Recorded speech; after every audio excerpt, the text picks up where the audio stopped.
दैवी शक्तींचं आज तुम्हाला एक तत्व सांगतो. माणूस जेव्हा दैवी शक्तींना विसरतो त्यावेळेला दैवी शक्ती सुद्धा त्याच्यापासून लांब निघून जातात. गुरुर् ब्रह्मा गुरुर् विष्णू गुरुर्देवो महेश्वरा गुरुरेव परब्रह्म तस्मै श्री गुरुवे नमः. नमस्कार, तुम्हा सर्वांचे आपल्या ह्या जीवन साधना यूट्यूब चॅनलवर मी स्वागत करतो. बरेचदा तुमचा प्रश्न असतो की आम्हाला खूप त्रास होत आहे आणि आम्ही घरात देवाचं करतो पण आम्हाला अपेक्षित असं फळ मिळत नाही किंवा आमचं काहीच चांगलं होत नाही. मग असं का होतं? आम्हाला संस्कृत पोथी वाचता येत नाही किंवा आम्हाला कोणत्याही प्रकारचं पुस्तकाचं वाचन करता येत नाही. बघा, बऱ्याच जणांचा मेलमध्ये प्रश्न असतो की आम्ही कुळाचार करतो, मग दादा तुम्ही सांगता की कुळाचार केल्यानं फरक पडेल, मग फरक का पडत नाही? त्याचं एक महत्त्वाचं कारण जे आज ह्या व्हिडिओमध्ये मी तुम्हाला सांगणार आहे. ते कारण आता ऐकण्याची तुम्ही तयारी ठेवा. आणि तुम्ही ही चूक ह्यापूर्वी केलेली आहे का? मला कमेंटमध्ये सांगा. जिथे आपलं कुळ असतं, जिथे आपला आकार जन्माला घेतो, त्या ठिकाणचं दैवत हे आपल्या कुळाचा उद्धार करण्यासाठी बांधील असतं. पूर्वी सगळी लोक गावी राहत होती. मग एकत्र कुटुंब पद्धतीमध्ये त्यांच्या घरात एकत्रितपणे सणवार किंवा कुळाचे सगळे कुळाचार त्यांच्या हातून होत होते.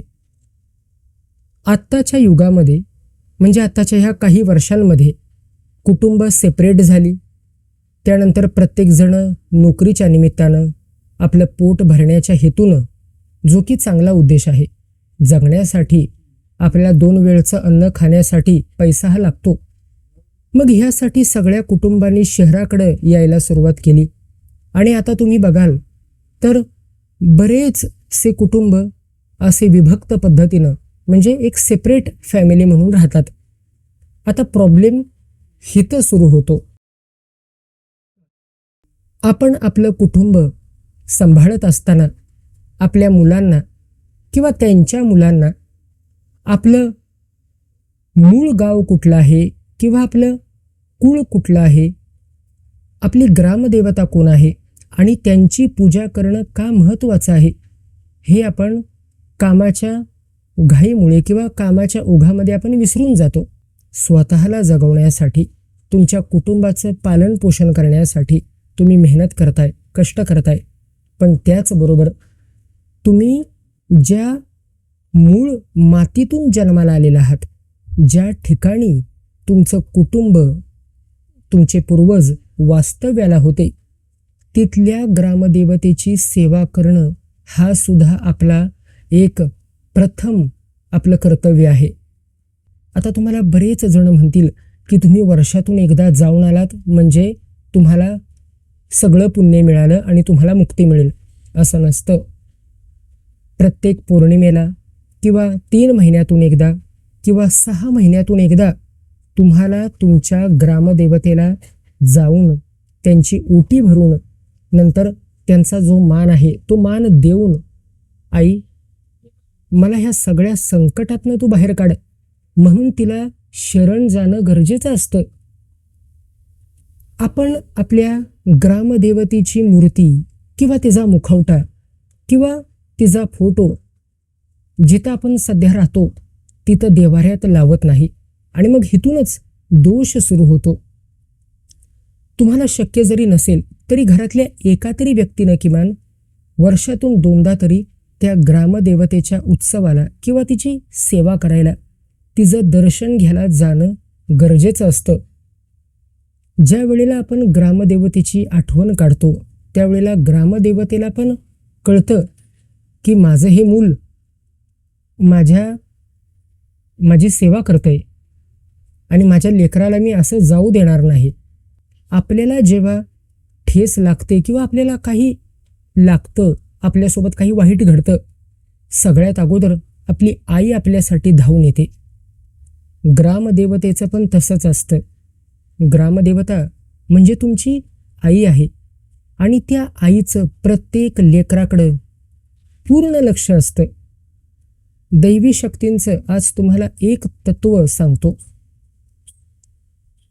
माणूस जेव्हा दैवी शक्तींना विसरतो त्यावेळेला दैवी शक्ती सुद्धा त्याच्यापासून लांब निघून जातात. दैवी शक्ती तेव्हाच तुमच्या सोबत राहतील जेव्हा तुम्ही त्यांची सेवा कराल किंवा दिवसातून 5 मिनिटं तरी का होईना तुम्ही त्यांची आठवण कराल. तेव्हाच दैवी शक्ती तुमच्या सोबत राहतात. आणि ग्रामदेवी ही तिच्या एरियातील सगळ्या लोकांचा सांभाळ करण्यासाठीच तिथं उभी असते. आणि मग जर आपण तिची आठवण काढत नसू तर बाळांनो, अशा वेळेला घरामध्ये भांडणं, घरामध्ये पैसा न पुरणं किंवा घरामध्ये एखादी गोष्ट घडून न येणं, एखादं चांगलं कार्य घडून न येणं, असे प्रॉब्लेम सुरू व्हायला तिथं लागतात. आणि मग त्यावेळेला समजून जावं की आपल्याला कुठल्याही देवऋषाची गरज नाही. मी तुम्हाला फक्त इथं मार्ग दाखवण्याचं काम करतोय. पण त्या मार्गावर तुम्हाला जाऊन आपलं चांगलं करून आनंदानं कसं जगायचंय हे सर्वस्वी तुमच्या सर्वांच्या हातात आहे. त्याला मी तुम्हाला हाताला धरून घेऊन जाऊ शकत नाही. प्रत्येक कुटुंबाला तुमच्यापैकी प्रत्येकाची ग्रामदेवता आहे, कुळदेवता आहे. आणि आपण आपल्या स्वतःच्या आईला विसरून आपण देवऋषांच्या नादी लागतो. आपण देवऋषांकडे जातो, त्यांच्याकडं मार्ग मिळवतो. देवऋषी तुम्हाला मार्ग द्यायला सुरुवात करतात, देवऋषांजवळ तुम्हाला मार्ग मिळतो. पण सर्वात अगोदर आपल्या ग्रामदेवतेला तिथं जाऊन कौल लावणं किंवा तिची माफी मागून ओटी भरणं हे तुमचं पहिलं कर्तव्य असतं. आणि हे ज्या वेळेला आपण करायला विसरतो त्यावेळेला मग आपल्या संसारात किंवा आपल्या घरामध्ये मिठाचा खडा पडतो. तिथं एक आग, तिथे एक ज्वाला पेट घेते आणि मग त्या ज्वालेमुळं आपलं संपूर्ण कुटुंब उद्ध्वस्त होण्याच्या मार्गावर लागतं. त्यांची अपेक्षा फक्त एवढीच असते की तुम्ही वर्षातून 2दा किंवा एकदा तरी त्यांच्या सेवेला यावं, मनापासून त्यांची हाक मारावी आणि सकाळी उठल्यानंतर रोज एकदा त्यांना मनापासून हाक मारून त्यांना हात जोडावेत. त्या आईची ही फक्त एवढी एकच अपेक्षा असते. आणि ती अपेक्षा जर आपण पूर्ण करत नसू तर ती तिच्या मुलाकडे लक्ष तरी कसं देणार. म्हणून ज्या वेळेला तुमचा सर्वांचा प्रश्न मला हा येतो की आम्ही घरातला कुळाचार करून देखील आम्हाला फरक का पडत नाही, त्यावेळेला मी कमेंटमधून सांगतो, पण आज हा विचार केला की नाही, ह्याचा एक व्हिडिओ बनवून तुमच्यापर्यंत आणलाच पाहिजे. मग हा व्हिडिओ फार कमी लोकांपर्यंत पोचला तरी चालेल, काही हरकत नाही. पण ह्या व्हिडिओतून उत्तर दिलेल्याचं समाधान मला मिळेल की विषय असा आहे. आणि जेव्हा तुम्ही तुमच्या ग्रामदेवतेची सेवा करायला सुरू करता त्या क्षणापासून तुमची सगळी कामं व्हायला कशी सुरुवात होते हे तुम्ही बघायला लागाल. आणि तेव्हा आनंदानं तुम्ही मला सांगा की दादा, तुम्ही बोलला होता ते खरं होतं आणि ग्रामदेवतेची पूजा केल्यापासून आम्हाला फरक पडायला सुरुवात झाली आहे. तुम्हाला घरामध्ये त्रास होत असेल किंवा तुमचं कुठलंही काम होत नसेल तर त्या संदर्भात तुम्ही कोणाकडे जावं. आशा करतो की आजच्या व्हिडिओमध्ये तुम्हाला जे मी मार्गदर्शन केलं ते तुम्हाला समजलं असेल.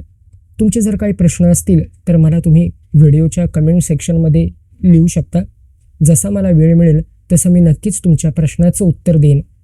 पुढील व्हिडिओमध्ये अशीच महत्त्वाची माहिती घेऊन मी तुमच्यासमोर प्रगट होईन. आता मला आज्ञा द्या. हा व्हिडिओ जर तुम्हाला आवडला असेल तर ह्या व्हिडिओला लाईक करा, चॅनलला सबस्क्राईब करा आणि या व्हिडिओला शेअर करा. तसेच सबस्क्राईबच्या बाजूला जे जॉईन बटन आहे ते जर तुम्ही जॉईन केलं तर आपल्या चॅनलचे तुम्ही सभासद होऊ शकता. पुढील व्हिडिओमध्ये अशीच महत्त्वाची माहिती घेऊन मी तुमच्या समोर हजर होईन. आता आज्ञा द्या. इति श्री गुरुदत्तात्रेय प्रणमस्तु. श्री गुरुदेव दत्त, श्री गुरुदेव दत्त, श्री गुरुदेव दत्त.